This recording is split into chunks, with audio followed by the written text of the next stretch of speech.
שלום חברים, אנחנו הולכים לעשות פה מקף לצינור ברזל ישן שכבר חלוד, נעביר אותו דרך חוצה, נעשה אותו בצינור פלסטיק, תכף נראה לכם איך בדיוק הצינור יעבור, המשך סרטון בסרטון הבא. זה הצינור הישן, אפשר לראות איזה בריא הוא, חבל על הזמן, משהו.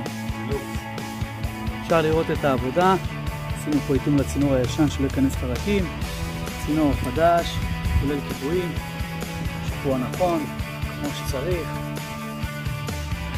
א' אברהם, שירותי אינסטלציה.